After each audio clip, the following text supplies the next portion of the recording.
Our Tony in the Trenches comes from Steve in Louisville, who asked Tony, I keep hearing ads on radio and TV from money managers who say that any advisor who gets paid a commission cannot be a fiduciary. Is this true, and if so, what is the problem with advisors earning commissions? That's a great question, Steve, and one that I get a lot of confusion on from savers about this term fiduciary. So before I answer Steve's question, let's just define the term fiduciary. It means of relating to or involving a confidence or trust, such as held or founded in trust or confidence in both a relationship and an obligation to work in another's best interest. As you can see here, a fiduciary, someone who is working in another's best interest, has nothing to do with how the fiduciary gets paid for their services, but more importantly, whether that fiduciary discloses exactly what they are getting paid for their services. In other words, it doesn't matter whether someone such as myself is getting a fee to handle someone else's money or a commission. The key is to disclose those fees and commissions to the client and to be sure that what the client is paying for is a fair fee or commission for the transaction. Some advisors choose not to sell commission products, which is fine by me.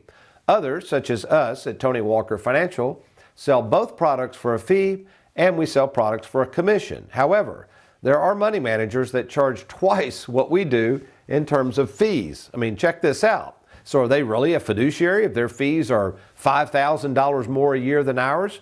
Well, of course they can be a fiduciary. Again, it's not about the fees or the commissions or how much, it's about the disclosure of them. So while knowing the fees and commissions earned are important, there are even more important questions to ask of any advisor to determine if they are a fiduciary, and let's take a look at those. The first question to ask is, will I have access to you after the sale? Now, Tony Walker Financial, you can contact me, the owner, anytime after the sale. I'm not going to take your money and run and disappear. Number two, how much do you charge to handle my money, and will you do better even when I do not? Now, this is an interesting graphic here.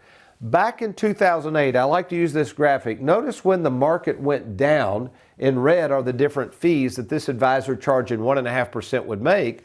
Well, as the market went down and your accounts went down, notice that any money manager charging fees, including us, still gets paid when you do better, and they still get paid even when you do not. So you've got to remember that.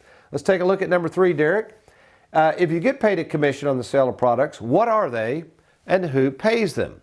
So for instance, we sell a lot of annuity products at Tony Walker Financial. Those are issued by insurance companies and pay us a commission, and they range anywhere from 1.5% to about 8%. Now, who pays them is the insurance company, so those commissions are kind of baked into the cake, so to speak. Of course, we'll talk about surrender penalties in just a second that help make up for those commissions if you get out of these products early, which leads to our next question.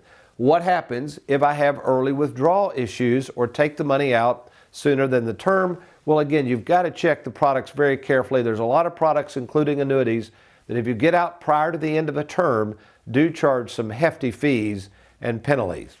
Here's another question. Besides yourself, is there anybody else charging fees on your money? So if we use Charles Schwab, any of the products we choose through Schwab will have fees, as are all the other products chosen by other money managers. So it's not just the fee that the money manager charges, it's all the other ancillary fees charged by the custodian or the mutual funds they're using. So it's very important to check those fees. I like this one. Will you answer all of my questions?